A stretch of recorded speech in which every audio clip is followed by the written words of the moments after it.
Hi guys, in this video I'll show you how to create meeting in Microsoft Teams either on PC or mobile phone. If this video helps you, please consider subscribing my YouTube channel and liking the video. First of all, open your Microsoft Teams app and then you have to hit on this calendar icon. Then there is an option as new meeting. We have to click here and then here we can add our title. So I can add anything such as I add here project discussion, and also there is multiple options such as add required attendees. If you want to add, you can do that.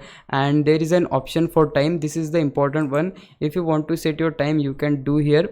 So if my meeting is going to start from this point, from like 21st of May, and the time is going to be 2 p.m. and it will end on 21st of May at the same day, and it will going to end on, let's suppose, 3 a.m. so my meeting is going to be of 1 hour. I have to select here, and once you've done that, you can add location and whatever message you want to add, you can do that here. And once you're done with this, we just have to click on save, and here you will find option copy link. We have to copy this link, and if you want to share it on any other platform, you can just share it on like WhatsApp, Instagram, and whatever messenger you are using. Now it's time for the mobile, and steps are going to be same as before. We just have to open the Teams, and then here you will find the option calendar. Here we have to click, and then you will see the plus sign.